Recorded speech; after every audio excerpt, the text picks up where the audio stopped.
నిలబడి పడుతున్నాం. పఠింప శ్రేష్ఠ గ్రంథం బయలుదేరిన పాట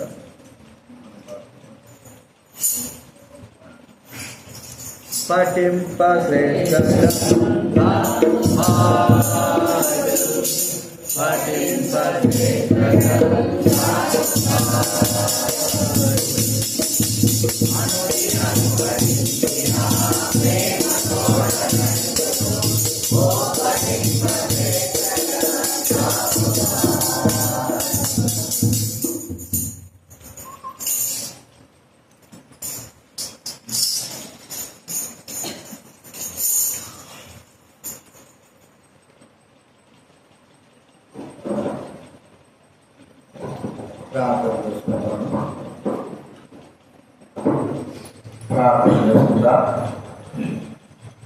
పరలోకమందున్న తండ్రి యేసు ప్రభువును ఆచరిస్తా ఉన్నా ఈరోజు ప్రభు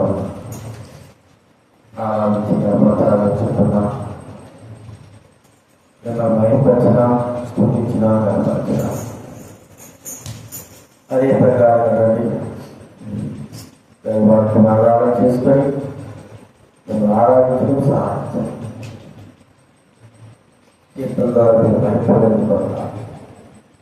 సకల పరిశుద్ధులు సూర్యదేవులకు సురేశ్వరులకు కూడా స్ఫూర్తింపబడుతున్న పరిశుద్ధుల ద్వారా ప్రభు సృష్టి ద్వారా స్ఫూర్తింపబడుతున్న నామాన్ని పెట్టబడ్డా మేము ఆరాధించి గణపతి సహాయం చేయండి.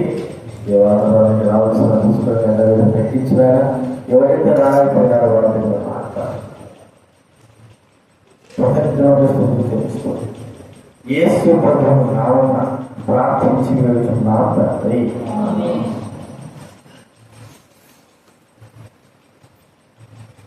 దేవుడి వాక్యంలో ఆదికాండం 3వ అధ్యాయం 15వ వచనం. ఆదికాండము 3వ అధ్యాయం 15వ వచనం చదువుకుందా. ఆదికాండం 3వ అధ్యాయం 15వ వచనం అందరూ చదువుకుందా. మరియు నీకును స్త్రీకి నీ సంతానములను ఆమె సంతానములను తొలగిన దేశంలో అది నేను సాగిన కొట్టుడు నీవు దాన్ని మడిమ మీద పొందుకున్నావు. అలాగే లూకా రాసిన సువార్త ప్రవర్తన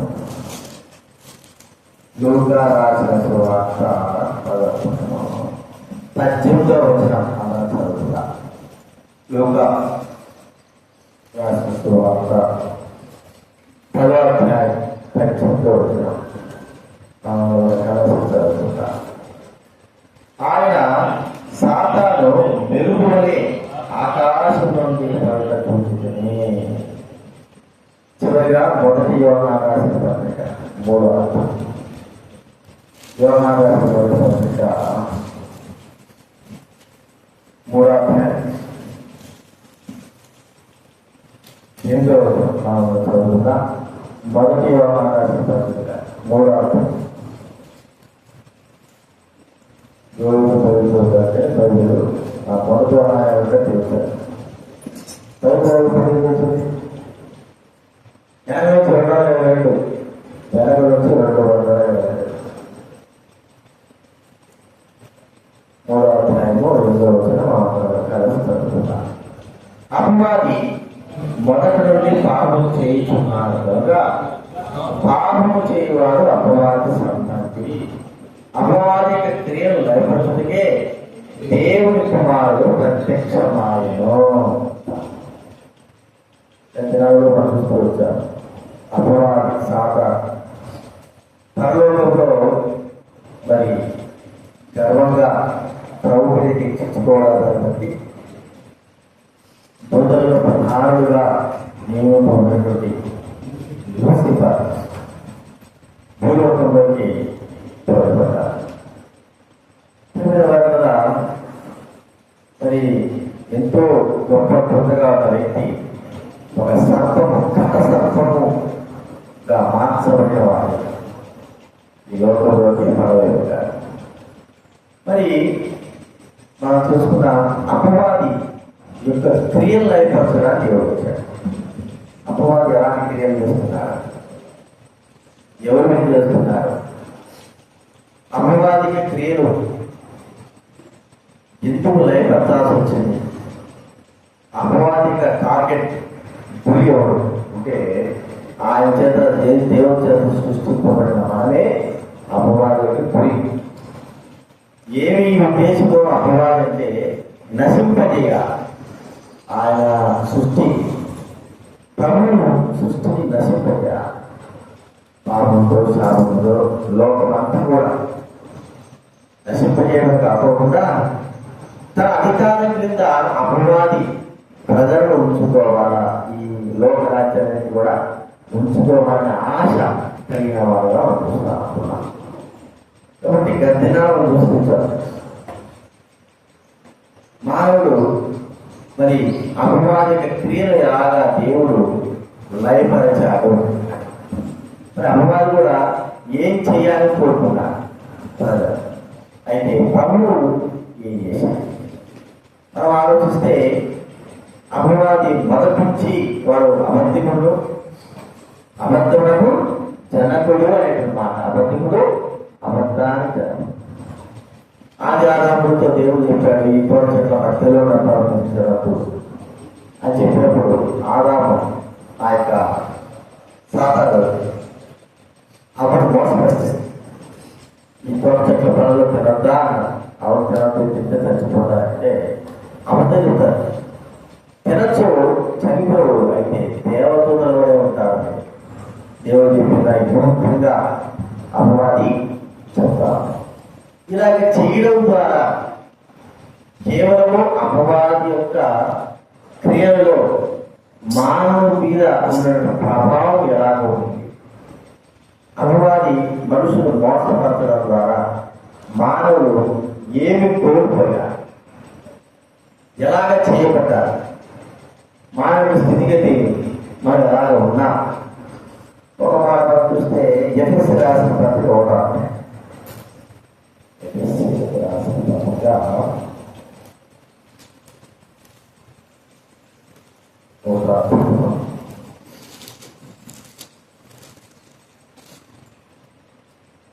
17వ వచనంలో ఉండగా ఎఫెసీ 1:17 మీ మనోనేత్రములు వెలిగింపబడినందున అపవాది గతవారం చూస్తాం. అపవాది చేసిన ఆయన నష్టంలో మనుషులు ఏం కోల్పోయారు? చెప్పండి, ఆరాధన చూసుకోవచ్చా? మనుషులు అపోయిన వారు ఏం కోల్పోతారు?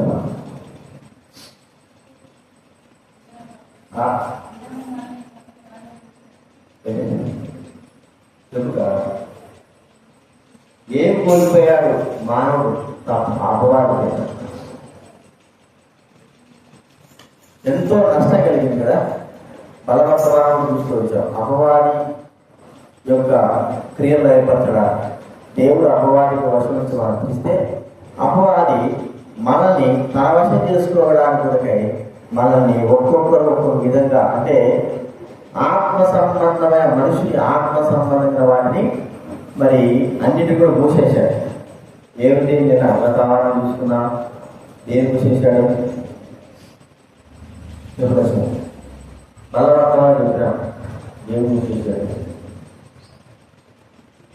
ప్రభు రక్తం చిరకడమైన తర్వాత మన ఆత్మీయ విరిగిపోగలుగుతాము, అన్ని కూడా విరిగిపోగలుగుతాయి.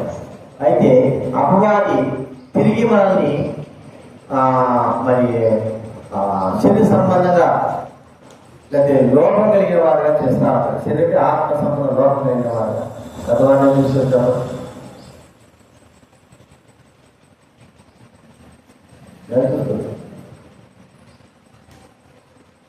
దేనిని పాడు చేశాడు? నా శరీర అవయవాలు.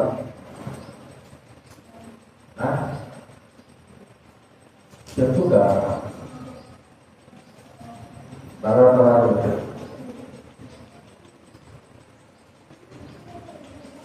మన చెవులను ఏం చేశాడు? వినబడుకోకుండా, దేవుని స్వరం వినుకోకుండా, దేవుని మాటలు వినుకోకుండా ఏం చేశాడు? మన చెవులని, ఆత్మ సంబంధమైన చెవులను మూసివేశాడు. ఎప్పుడైతే ప్రభువులను అంగీకరించిన తర్వాత ఆత్మీయంగా మనం బతికామో, బతికిన తర్వాత దినదినము రాబోయే దినాలు ఏం చేశారంటే మన యొక్క ఆత్మ సంబంధమైన చెవులు మూసేసాడు. ఎందుకంటే దేవుని యొక్క స్వరము వినకుండా. ఇప్పుడు ఆరాధనలో చూస్తే ఇప్పుడు మనం చూసాం బహిస్పతి ఒకటిలో మీ మనోనేత్రములు వెలిగింపబడిన ఏం చేశాడు అపవాది? పక్కవాడు ఏం చేశాడు? మన యొక్క నేత్రములను మనోనేత్రాలు ఏం చేశాడు? గుడ్డితనంగా చేశాడు. అదేదా ఇప్పుడు ఎప్పుడైతే అవ్వ మరి అపవాది మాట విని అపవాది మాట విని ఆ యొక్క పండు తిన్నారో, తిన్న వెంటనే వారి ఆత్మ సంబంధమైనటువంటి నేత్రాలు ఏమైపోయినాయి? మూసుకోపోయింది. అర్థమైందా? అంతకుముందు ఆత్మ సంబంధం నేత్రాలు, ఆత్మీయంగా నేత్రాలు ఉన్నాయి. వారు పాపం లేని వారుగా పవిత్రులుగా జీవిస్తూ వచ్చారు. ఎప్పుడైతే ఆ పండు తిన్నారో, దేవుని ఆజ్ఞ నిరాకరించారో, వెంటనే వారి శరీర సంబంధమైనటువంటి, లోక సంబంధమైనటువంటి, మరి పాప సంబంధం కన్నులు తెరవబడి ఆత్మ సంబంధమైన మనోనేత్రములు ఏమైనా చెప్పండి మూయబడ్డారు. వారు చేశారు. ఇప్పుడు ఆ మనోనేత్రములు మూయబడడం ద్వారా, శరీర సంబంధమైన నేత్రములు తెరవబడడం ద్వారా, పాప సంబంధమైన నేత్రములు తెరవబడడం ద్వారా జరిగిన నష్టాలు అనేది మనం చూస్తాం. కాబట్టి బైబిల్లో మనం చూస్తే ఎప్పుడైతే ఆదికాండం 3వ అధ్యాయం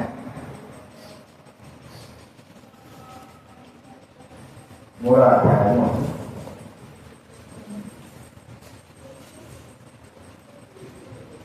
7వ వచనం. ఆదికాండం 3వ అధ్యాయం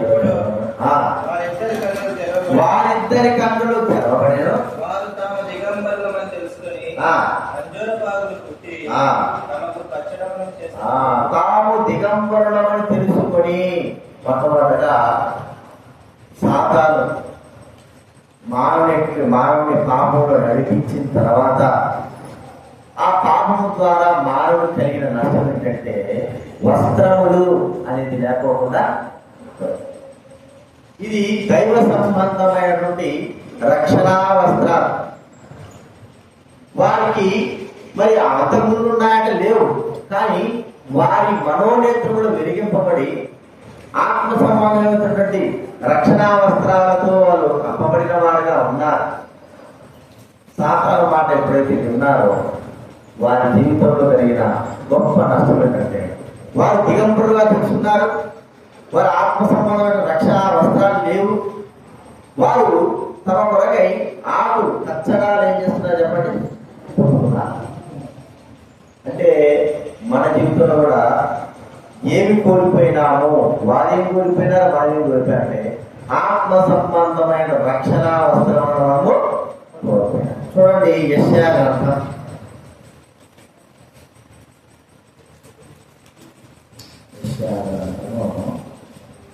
61వ అధ్యాయం 10వ వచనం చదవండి.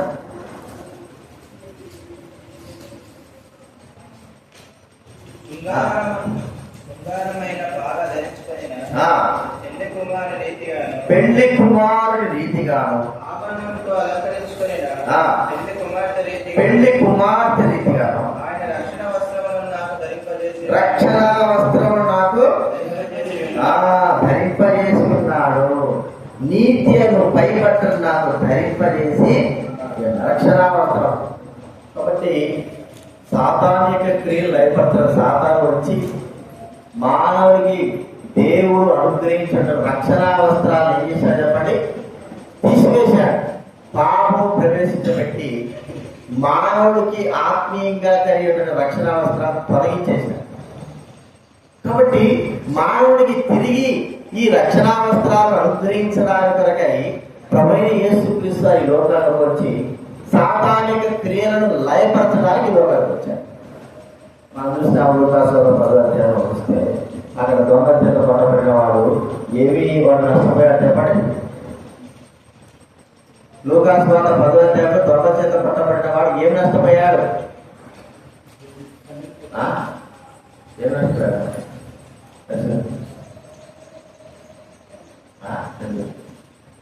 దొంగ చేత పట్టబడిన వాడు, దొంగలు ఏం చేశారు? పట్టబడగా ఏం దోచుకున్నారంటే ఏం దోచుకున్నారంటే వస్త్రములను దోచుకున్నారు. చూడండి లూకాసు 10వ అధ్యాయం.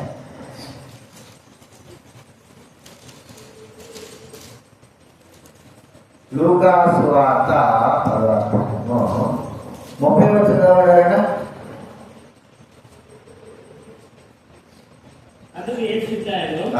ఒక మనుషుడు యెరూషలేము నుండి ఎక్కువ పట్టణాలకు దిగి దొంగల చేతిలో చిక్కాడు. వారు అతని బట్టలు దోచుకున్నారు. ఏం దోచుకున్నారు? బట్టలు దిగంబరులుగా చేసేసారు. శరీర సంబంధంగా భౌతికంగా దిగంబరులుగా చేసేసారు. బట్టలు దోచుకున్నారు.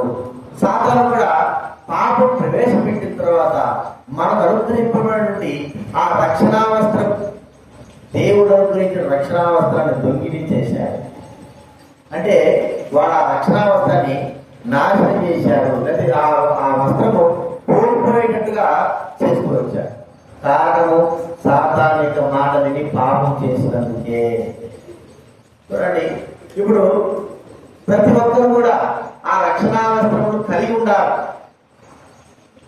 దిగంబరత్వము మా దేవుడి దిట్ట కనబడకూడదు.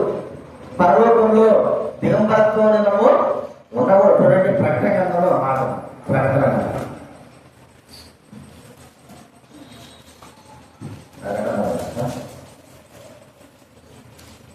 3వ అధ్యాయం.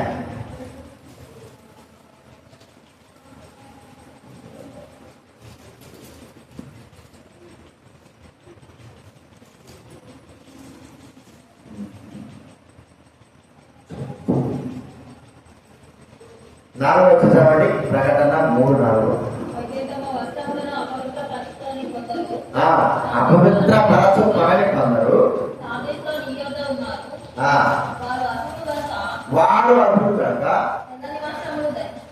తెల్లని వస్త్రాలు ధరించుకొని నాతో ఇప్పుడు చూడండి 16 ప్రకటన 16 చూద్దాం.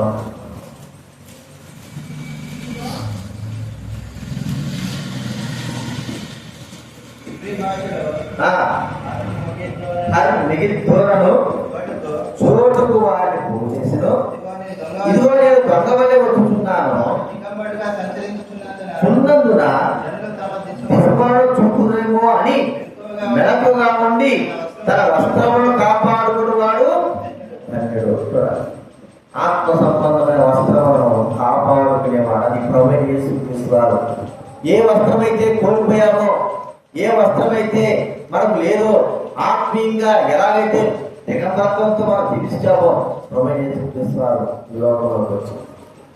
ప్రియమైన వారా, ఆయన తన రక్తములు కాచి మనకు మరి రక్షణా వస్త్రమును ధరింపజేసి ఉంటున్నాడు.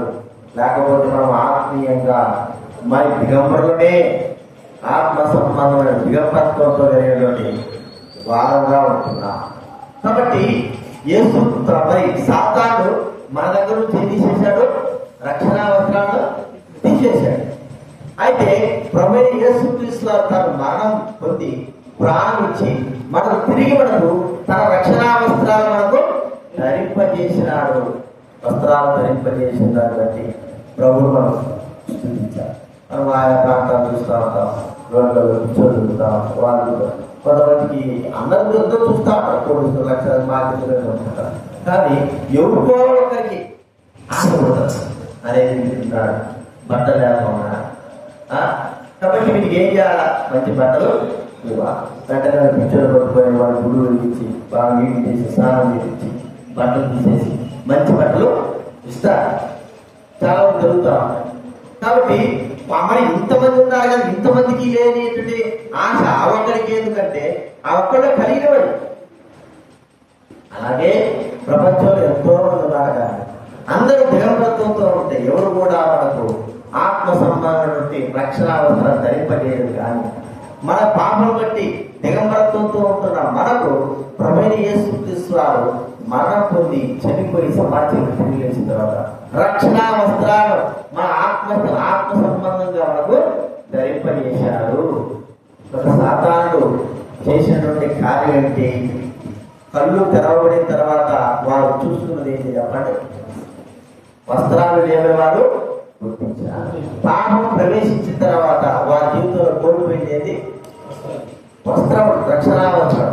కాబట్టి ప్రభు యేసుక్రీస్తు వారు వచ్చి ఆ రక్షణావస్త్రాలు తిరిగి మనకు ధరింపజేశాడు తన నామంతో. ఇది మొట్టమొదటి చూస్తున్నాం. రెండవదిగా అపవాది మనకు చేసిన కీడు ఎంత, ప్రభు యేసుక్రీస్తు వారు మన కూడా ఎంత మేలు చేస్తున్నారు. చూడండి, ఆదికాండం 3వ అధ్యాయం.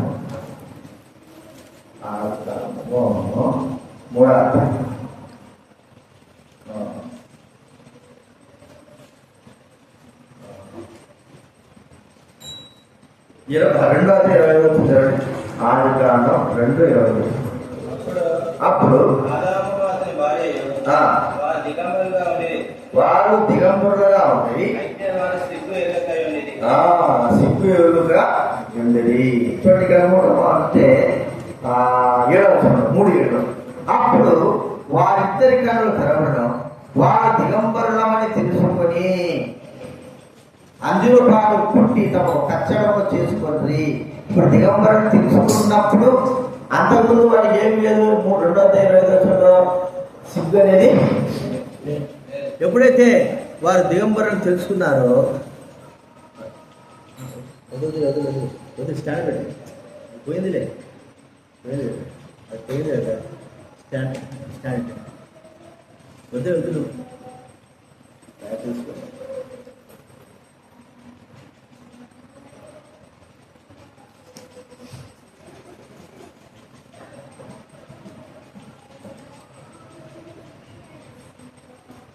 ఎప్పుడైతే వారి ముందు అంతకుముందు సిగ్గు ఎదురుగా ఉన్నారో, ఇప్పుడైతే వాళ్ళు సిగ్గుపడుతున్నారు కదా, కచ్చడంలో చేసుకున్నారు. అంటే అర్థం ఏమిటి? సిగ్గు అవమానం పెంచుకుంటున్నారు. సిగ్గు అవమానం అనేది మనం చూస్తా ఉంటున్నాం. కాబట్టి సిగ్గు అవమానం కలిగిన వారు, మనకు సిగ్గు అవమానంతో ఉంటున్న మనకు ప్రపంచం ఎలాగా సిగ్గు అవమానాన్ని తొలగించిన చూడండి. మనం మాట చూస్తే 44 కీర్తన కదా, 9:16 కీర్తన కదా, 44 9:16.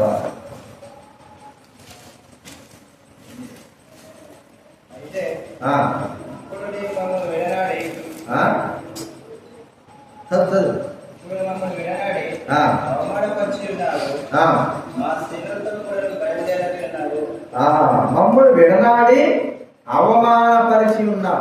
16 ఉంది, నన్ను నిందించి దూషించు వారి మాటలు వినగా శత్రువును బట్టి పగతిస్తూ వారి దినవల్ల నా అవమానము తలపోసుకుంటున్నాను. సిగ్గు నా ముఖమును కమ్మి ఉన్నది. సిగ్గు నా ముఖమును కమ్మి ఉన్నది. సిగ్గుతో చూడండి, చిన్నపిల్లలకి 7 సంవత్సరాలు లేదా 5 సంవత్సరాలు వచ్చేస్తే సిగ్గు అనేది ఆడపిల్లలైనా ఉన్నాయి. మనమే వారికి బట్టలు కొట్టాలి కదా.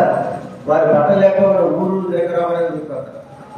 5వ సంవత్సరాల తర్వాత నుంచే వారికి కొన్ని సిగ్గు అనేది, అప్పుడు కూడా కొంతమంది అటువంటి ఉంటారు. కానీ ఇంకా పెరిగే కొద్ది వారి శరీరం విషయంలో వారి సిగ్గు అవమానం చూస్తాం.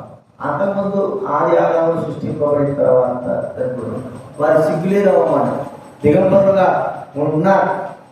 అప్పుడు సిగ్గు లేకపోకుండా, మరి అవమానం లేకపోకుండా ఉన్నారు. వారి ఆత్మ సంబంధమైనటువంటి వస్త్రములు కప్పబడి ఉన్నాయి కాబట్టే వారికి సిగ్గు అవమానం అనేది లేదు. మరి ఆత్మ సంబంధమైనటువంటి నేత్రములు వెలిగి ఉన్నాయి కాబట్టే వారి సిగ్గు అవమానం అనేది కలిగి ఉండలేకపోయినా. ఎప్పుడైతే శరీర సంబంధమైన నేత్రాలు తెరవబడ్డాయో వెంటనే వారు దిగంబరులను చూస్తున్నారు. చూస్తున్న వెంటనే పాపం ప్రవేశించింది కదా. పాపం ప్రవేశించిన వెంటనే సిగ్గు అవమానం అనేది వారిలోకి ప్రవేశించింది. వెంటనే వారు అనేది ఉంటున్నారు. ఎట్లా వారి ఆలోచన ప్రకారంగా అంజులు బాగులు కుట్టుకొని వారి విశ్వాలకు తప్పున్నారు. సిగ్గు అవమానం, ఆత్మ సంబంధమైన సిగ్గు కూడా మరి మన పాపమును బట్టి సాతానుడు మనకు మరి ఇచ్చాడు. మన పాపమును బట్టి సిగ్గుతో అవమానంతో మనము నిందతో ఉంటున్నాం కదా. ఏమంటున్నాడు కదా, దినమెల్లా అవమానము నా అవమానం అనుభవించుకుంటున్నాను, సిగ్గు నా ముఖమును కమ్మి ఉన్నది. సిగ్గు నా ముఖాన్ని కమ్మి.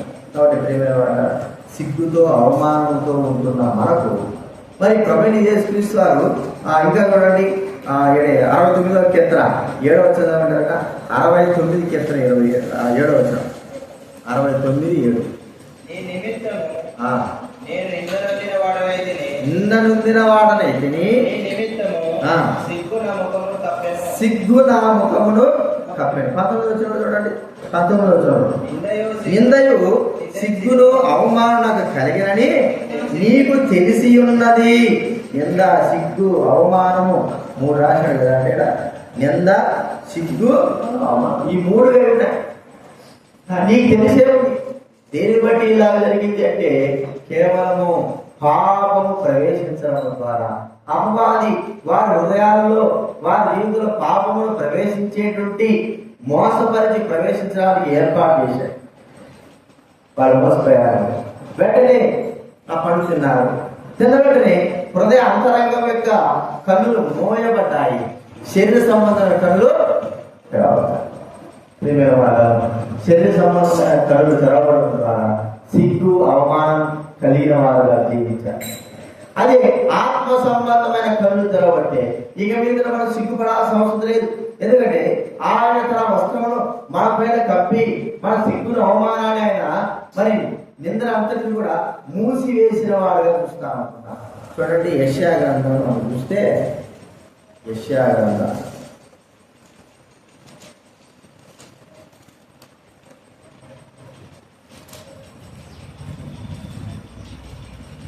29వ అధ్యాయం 22 వచ్చింది కాబట్టి ఎవరైనా యెషయా గ్రంథం 29:22 దానికి రా. నీళ్లు కొద్దిగా తాగాల చెప్తారా? ఇష్టమంత్రి చెప్పండి. 30:29-22 చదవండి ఎవరైనా. అందుచేతను అబ్రహామును విమోచించిన యెహోవా ఇలా తలచుచున్నాడు, ఇక మీదట యాకోబు సిగ్గుపాడు, ఇక మీదట అతని ముఖము తెల్లబాడు. సిగ్గుపడాల్సిన అవసరం లేదు. సిగ్గును, నిందను ప్రభువైన యేసుక్రీస్తు వారు తొలగించేసి మనోనేత్రములు వెలిగించి ఆయన మన పైన తన యొక్క రక్షణ వస్త్రం అనుగ్రహించిన తర్వాత సిగ్గు, అవమానం పడాల్సిన అవసరం లేదు. శరీర సంబంధమైన వారికే సిగ్గు, అవమానం.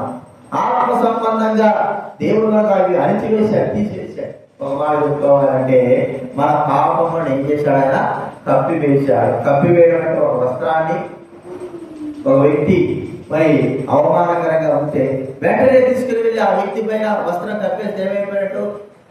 సిగ్గు పోయి అవమానము తొలగిపోయింది.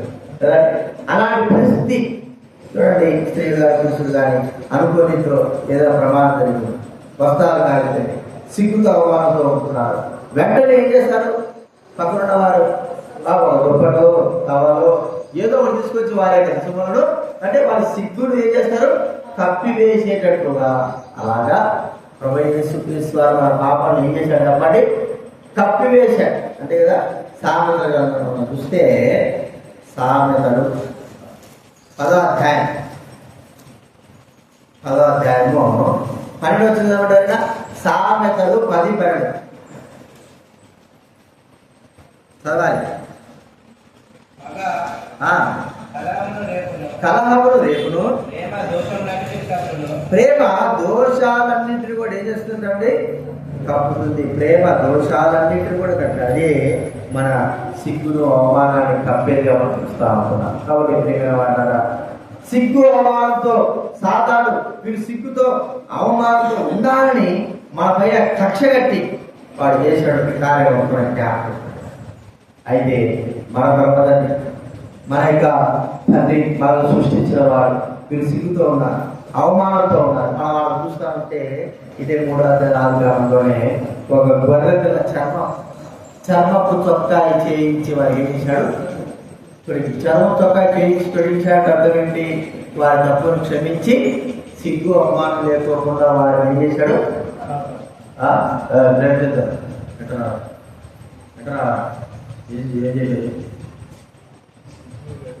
ఇప్పుడు చెప్పింది చెప్పు.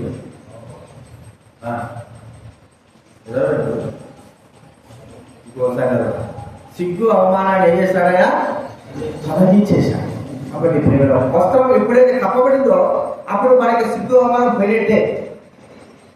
కాబట్టి సాధారణ మనకి దిగంబరులుగా చేసి సిగ్గుతో అవమానంతో ఉండేటట్టుగా చేస్తే ప్రభువైన యేసుక్రీస్తు వారు ఆ దిగంబరతో మనకి మరి దిగంబరుడుగా ఉంటున్న మనకు తన రక్షణ వస్త్రాన్ని కలిగజేసి ఆ దిగంబరత్వం ద్వారా వచ్చేటువంటి సిగ్గుడు అవమానం తొలగించి, పాపం ద్వారా వచ్చే అవమానం సిగ్గును తొలగించి మనకు వస్త్రములు కప్పి తన ప్రేమతో మనల్ని వస్త్రం కప్పి సిగ్గు అవమానం లేకోకుండా మనల్ని చేసినామని ఇక్కడ చూస్తా ఉంటున్నాం. కాబట్టి సిగ్గును అవమానాన్ని వస్త్రం ధరింపజేయడం ద్వారా, తప్పులను కప్పివేయడం ద్వారా ప్రభువైన యేసుక్రీస్తు వారు చేసిన గొప్ప సాధారణైతే వస్త్రములను తీసివేసిన వారుగా ఆత్మస్వస్థం తీసివేసి అవమానంతో సిగ్గుతో ఉంటామంటే వారు సంతోషించేవారుగా ప్రభువైన యేసుక్రీస్తు వారు మనం సృష్టించిన ప్రభు, మనం కాపాడే ప్రభు, మనం అలా ఉండకోకుండా మనం తన వస్త్రంలో మనకు అనుగ్రహించాడు, రక్షణ వస్త్రాలు అనుగ్రహించాడు. ప్రేమ వారు తన ప్రేమతో మన పాపను కప్పివేసి మనల్ని సిగ్గు అవమానం లేకుండా చేసింది. మూడో మనం చూస్తున్నాం. మూడోది ఏం చేసినారు? సొంతగా ఆవులు కుట్టుకుంటున్నారు. అంజూరపు ఆది కాండం 7వ చదవడం. ఆది కాండం 3వ అధ్యాయం 7వ చదవాలి. కొద్దిగా తీసుకో. అదే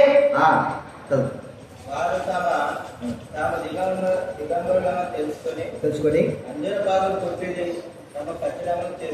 అంజూర బాగు ఆకులు ఆ దినాల్లో మనము విస్తరాకులు కదా అన్నది. విస్తరాకు కొద్దిగా రంధ్రం పడినా అంతకుముందు విస్తరాకులు అంటే ఆయా ప్రాంతంలో అరిటాకు కొద్దిగా చీలిపోతే ఏమవుతాడు?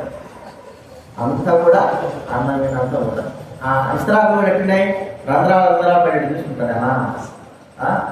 రంధ్రాలు పడి మంచి విస్తరాకు పెడితే ఒకటి, రంధ్రాలు పడేది ఒకటి. కానీ ఇస్తరాకు చేసుకుని తినేవాళ్ళు.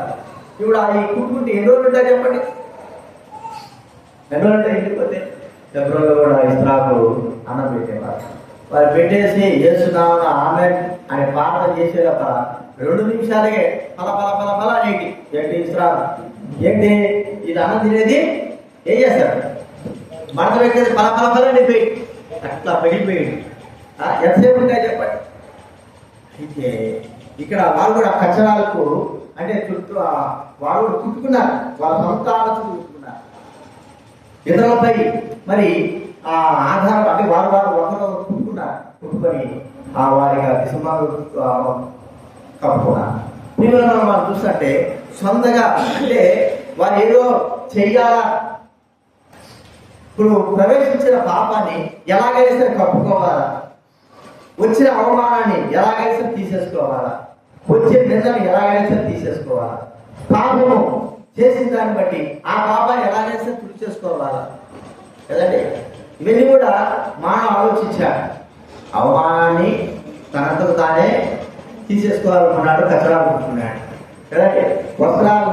వస్త్రాలు కట్టుకుందాం అనుకునే ఆలోచనతో సొంత ఆలోచన చేస్తూ వచ్చాడు. ఇంకేం చేశాడు మానవుడు? ఇక తన యొక్క తప్పులకి కూడా ఎలాగైనా సరే మరి తనంతకు తానే ఆ మార్పు వేసుకోవాలనుకున్నాడు.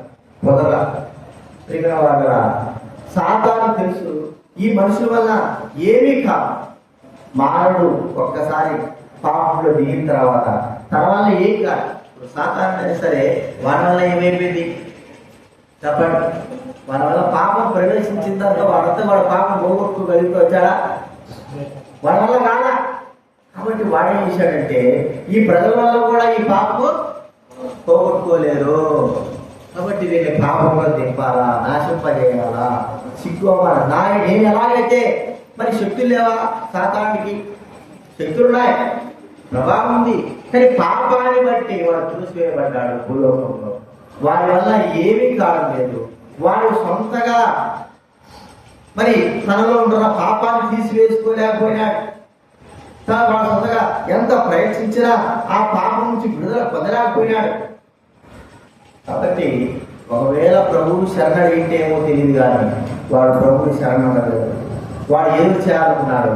ఆయన చేత సృష్టించిన మానవుని పాపమును దింపి మానవులు కూడా తనవలే పాపములకు మరి విడిపించుకోలేక తనవలే మరి దిగంబరత్వంగా తనవలే సిగ్గు అవమానంగా ఉండేటట్టుగా చేయాలని కోరుకున్నాడు. అలాగే జరిగింది. కానీ మన ప్రభువైన యేసుక్రీస్తు వారు మనం ప్రేమించి నీతి క్రియలుగా మనం చేసేవన్నీ కూడా వాళ్ళకు వ్యర్థమని గుర్తింపజేసి ఏం చేశాడంటే ప్రభువైన యేసుక్రీస్తు వారు తానే మనకు ఈ లోకంలో సహాయము చేశాడు. పాపం నుంచి విడిపించాడు. తానే మనకు మనం ఏదో చేయాలనుకుని పవిత్రులుగా పరిశుద్ధులుగా కావాలనుకున్నదన్నీ కూడా వ్యర్థంగా మనకు అయిపోతే ఇప్పుడు మనం చేసుకోవలసిన ఈ కార్యాన్ని కూడా ఎవరి ద్వారా జరిగినాయి? ప్రభువైన యేసుక్రీస్తు ద్వారా ఇవన్నీ కూడా జరిగాయి. చూడండి, మనం ఏమి కూడా పాపం మాత్రం ప్రవేశించింది. ఈ పాపం పోగొట్టుకోలేకపోయినా, వస్త్రాలు కప్పుకోలేకపోయినా, నిందలు తొలగించుకోలేకపోయినా, ఒకవేళ ఇవన్నీ చేసుకోవాలని వారికి సొంత బుద్ధితో చేసుకోవాలని కోరుకుంటే అయిపోవడానికి ఉంటాయి. ఆకులు ఎండిపోతే ఏమైపోతుంది చెప్పండి? అలా బాగా బయటపోయి ఉండాలనుకుంటున్నా కూడా ఉండిపోతుంది. అంటే సొంతగా చేసుకోవాలనుకున్నారు, కానీ ఈ సొంత కూడా ఏమి కూడా పనిచేయలేదు. కాబట్టి ఏదో చేయాలనుకున్న మానవునికి సహాయం చేయడానికి కొరకై ప్రభువైన యేసుక్రీస్తు వారి లోకంలోకి వచ్చి ఏదైతే మానవుడు చేసుకోలేకపోయినాడో, వస్త్రాలు కప్పుకోలేకపోయినాడు, సిగ్గును అవమానాన్ని తొలగించుకోలేకపోయినాడు, అంత మాత్రమే కాదు మరి తను ఆ దిగంబరత్వంతో ఉన్నటువంటి తన పాప సంబంధం కూడా తొలగించుకోలేకపోయినాడు. ఇవన్నీ కూడా కేవలం యేసుక్రీస్తు తన ప్రాణాన్ని అర్పించి ఆత్మ సంబంధమైన నేత్రములను తెరచి మనకు రక్షణ వస్త్రం ఇచ్చి సిగ్గును అవమానం తొలగించి పాపం నుంచి విడిపించి కదండి అన్ని చేసి ఆయన మనల్ని పరిశుద్ధులుగా పవిత్రులుగా చేశాడు. కాబట్టి మన నీతి క్రియల ద్వారా మనము నీతిమంతులం అయినామా? మన నీతి క్రియల ద్వారా మనం పరిశుద్ధులం అయినామా? కాబట్టి మన సొంత వాటి ద్వారా పరిశుద్ధులుగా చేపట్టామా? కేవలము ప్రభువైన యేసుక్రీస్తు వారి యొక్క మరణము ద్వారానే ఈ కార్యము జరిగింది. కాబట్టి ఆ ప్రభుత్వము సాధారణ మనల్ని మన ఆత్మ తనను మూసి మనం నశింపజేసి మన నాశనం తీసుకెళ్ళాలని కోరుకుంటే మనము మరి ఎన్నో ప్రయత్నాలు చేసినప్పటికీ మన వల్ల కాకపోతే ప్రభువైన యేసుక్రీస్తు వారి లోకంలోకి వచ్చి అపవాదిక క్రియలు బయలుపరిచి మనం ఏదైతే చేసుకోలేకపోయినామో, ఏదైతే మనం పోగొట్టుకున్నామో, ఎంత అవమానం అయితే ఉన్నామో వాటన్నింటినీ దేవుడు అనుగ్రహించి వస్త్రాలు కప్పి అవమానం తొలగించి నిందను తొలగించి సొంత ప్రయత్నం ద్వారా కాకుండా తన ద్వారా మన పాపాలను క్షమించి మన నీతి బంధువులుగా పరిశుద్ధులుగా తన బిడ్డలుగా చేసుకున్నారు. కాబట్టి సాతాను క్రియలన్నీ కూడా మన విషయమై అన్ని కూడా నశింపజేశాడు యేసుక్రీస్తు వారి శిలువ మరణం ద్వారా. మరి ప్రభువును మనం ఏం చేయాలి చెప్పండి? స్తుతించి ప్రభు నువ్వే లేకపోతే సాతాను నన్ను ఎప్పుడో నశింపజేసేవారు, మీరే లేకపోతే నాకు ఈ లోకంలో నువ్వే రాకపోతే నా కొరకై నేను దిగంబరుడుగా నశించిపోయేవాడుగా కళ్ళు మూసుకుపోయేవాడుగా పాపంలో ఉండేవాడుగా నా నాశనానికి జోగుతున్నవాడుగా ఉండేవాడు. మీరు నా కోసం వచ్చారు. ఏదైతే నేను చేసుకోలేకపోయినానో, దేనికైతే బాధ్యత అయిపోయినానో, నిస్సహాయుడు ఉన్నానో వాడి విషయంలో నాకు సహాయపడి నన్ను రక్షించిన అని మన ప్రభువును స్తుతించి ఈ విషయాన్ని జ్ఞాపకం ఆరాధనలో ప్రవేశిస్తాం. లేచినప్పుడు మనం పాల్గొంటున్నాం.